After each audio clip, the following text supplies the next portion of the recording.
Hello বন্ধুরা, আবার চলে আসছি একটা ভিডিও নিয়ে। সবাই কেমন আছো বলো। আর আজকে চলে আসছি ফ্রেন্ড মোটরসে একটা বাস দেখাবো বলে, যে বাসটার নাম অমরনাথ ট্রাভেল। সেখানে লেখা রয়েছে দেখো অমরনাথ।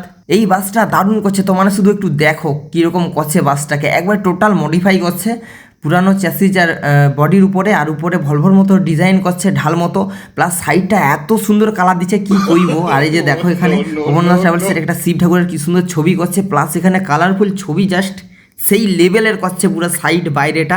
এখানে কৃষ্ণর বাঁশি আর পালকের ডিজাইন করছে, আর এই যে পেছনের ডিজাইনটা কি সুন্দর লাগছে মাইরি। শুধু তোমানে বাসের পিছনের ব্যাক লাইটটা দেখো, পুরা ভলভর মতো ডিজাইন করছে, হাতে করছে, দেখলে মনে হবে যেন অরিজিনাল ভলভর ব্যাক লাইট লাগানো হয়ে আছে। আর তার সঙ্গে দেখো এখানে শিব ঠাকুর আর দুর্গার যে হাতের আর পায়ের ছবিটা কি ভালো করছে গো। সঙ্গে বাসটার কালারটা সত্যি কি ভালো লাগছে, পুরা সেই লাগছে। আর তোমার কীরকম লাগছে তোমরা একটু মাঝে মধ্যে বলে দিও।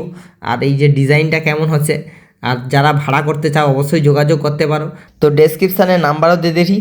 আর এখানটা কিন্তু খুব সাবধানে থাকবো, এখানে শিব ঠাকুর ত্রিশুলিয়ে আছে, বেশি বদমাশি করলে খুঁচিয়ে দিতে পারে, সেই ভয়ে আমি অনেকটা দূরে দূরে ভিডিও করেছি। আর তোমরাও একটু দূরে দূরে থাকবো বদমাশি যদি করো। আর বাসের সামনেটা একটু দেখো। তো বাসটা কেমন লাগছে অবশ্যই কমেন্ট করা বলো। আর যদি ভালো লাগে একটু সাবস্ক্রাইব করো বস, নাহলে কী হবে, লাইকটা তো সঙ্গে করতেই হবে, সঙ্গে কমেন্ট করো। আর বাসটা কেমন লাগছে অবশ্যই জানাও কমেন্ট করা। আমার তো খুব ভালো লাগছে। তো সবাই ভালো থাকবো। জয় হিন্দ, জয় ভারত, টাটা টাটা টাটা।